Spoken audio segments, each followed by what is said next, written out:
driving dito sa Makati. Tapos isa sa mga naalala ko na way para maging successful ka in life, yung wag ka maging mahiyain. Siyempre, kailangan mo i-develop yung tinatawag na self-confidence, yung lakas ng loob.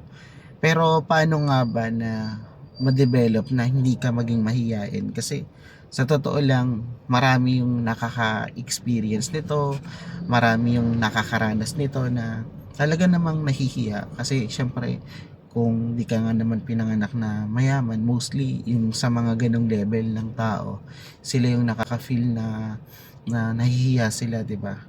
Nahihiya sila na makihalubilo, maging belong doon sa mga higher level na klase ng mga tao, yung hindi nila kapareho. Nahihiya sila kasi mas mayaman sa kanila, nahihiya sila minsan kasi mas matalino sa kanila, nahihiya sila kasi minsan mas gwapo, mas maganda kaysa sa kanila, 'di ba? So, meron tayong iba't ibang insecurities, tama? Pero kanya lang, hindi ka kasi uunlad, hindi ka yayaman kung puro hiya, kung wala kang lakas ng loob at hiya yung maghahari sa puso mo, kung puro hiya yung mangyaring inaatupag, pinapansin mo. So, hindi siya makakatulong sa'yo sa success journey mo. So, ano dapat gawin? Siyempre, una, gawin mo ito hindi para sa ibang tao, hindi para sa sarili mo. Kasi ikaw yung magbe-benefits niyan. Ikaw ang magbe-benefits kung yung hiya na yan, mapaglalabanan mo. So, una mong isipin, hindi to for the benefits of the others, but for the benefits of you. Yan yung una.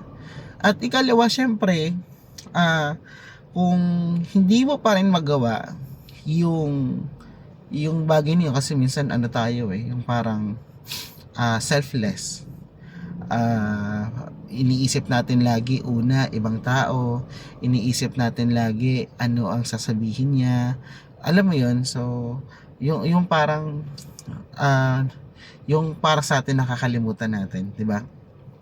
So anong dapat mo namang gawin kung hindi mo siya para magawa para sa sarili mo? Kasi minsan mostly Filipino tayo, nakakalimutan natin yung okay okay na yung ibang tao, kahit wala na yung para sa atin.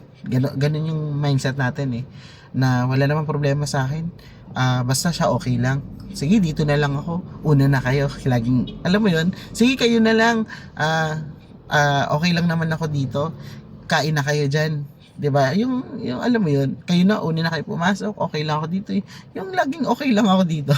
Kasi nga nahihiya, 'di ba? So parang hindi, kung hirap ka i-convert yung magbe-benefits ako dito, sige kailangan mauna ako sa pila. Kung hirap ka sa ganon, sige gawin mo to.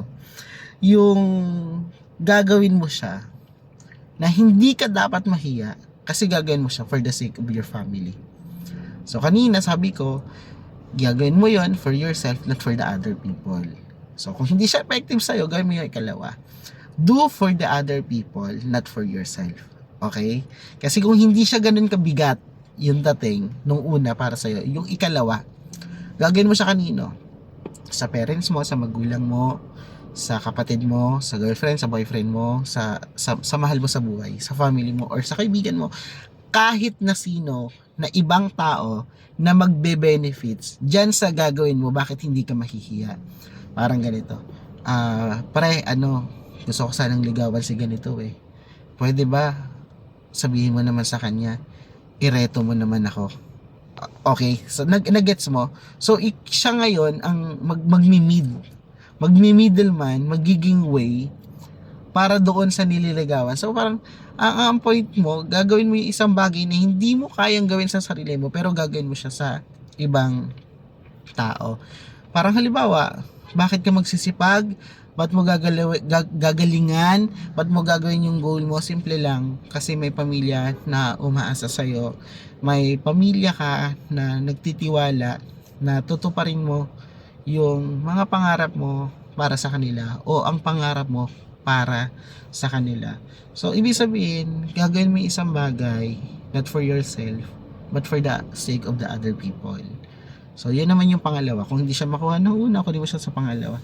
Sa Sa pangatlo, harapin mo yung totoo na kung hindi ikaw yung gagawa nung bagay na yon, sino yung gagawa para sa'yo? So yung ano yung totoo doon?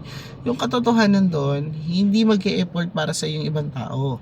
Hindi gagawin ng ibang tao yung pangarap mo para sa'yo. Ikaw at ikaw yung gagawa niyan. At dahil ikaw lang din naman yung gagawa niyan, yung una doon, tanggalin mo yung hiya. Kasi pag nahiya ka, paano ka magmamarket? Paano ka mag-sale? Paano ka mag-i-initiate ng action mo para sa pangarap mo? Kasi nahihiya ka. So, tandaan mo to, hindi magmamalasakit lagi yung ibang tao para gawin yung goal mo. Ikaw at ikaw din. So, don't waste your time thinking kasi baka may ibang gagawa nito para sa akin. Mag-aantay na lang ako kasi baka may tutulong naman para sa akin. Hindi laging ganun. Lagi mo isipin, gawin mo na ngayon kasi walang ibang tao na gagawa nun para sa'yo. And number 4, malaking tulong to sa akin. May nagturo lang din ito sa akin, hindi to original na idea ko.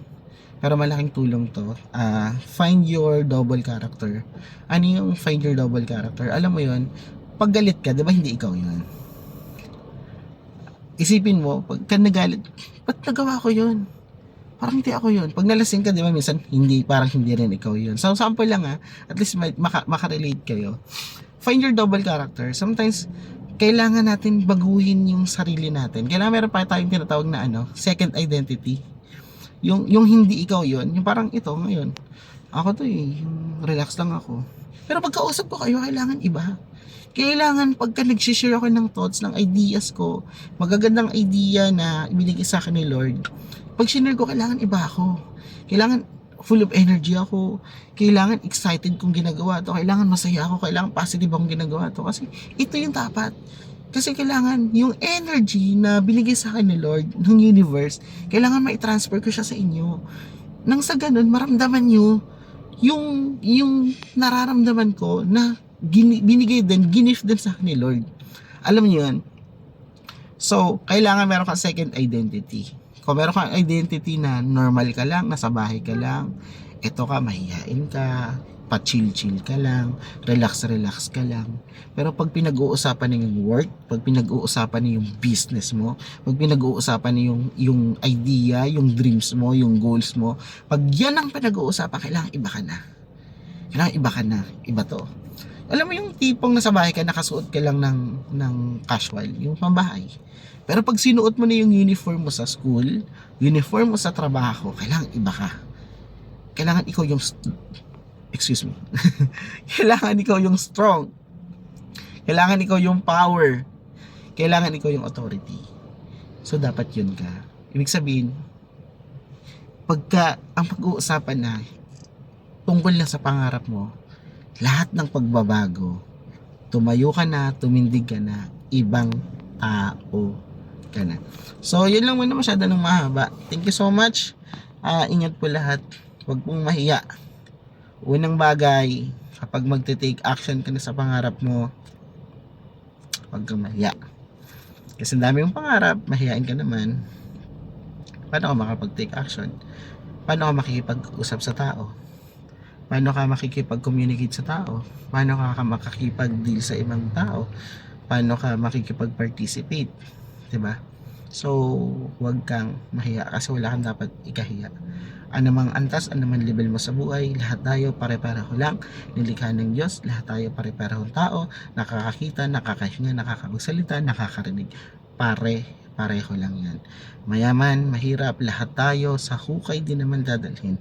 Ang pinagkaiba lang, habang nabubuhay tayo, may mga tao na nag-grind for their dreams, na nag-a-achieve ng kanilang goal. At alam ko meron ka din nun. At bilang meron kang dream, may goal, may pangarap ka para sa pamilya mo, at para sa sarili mo na rin, di ba? Lalo na. Ano dapat mong gawin? So, tanggalin mo na yung hiya.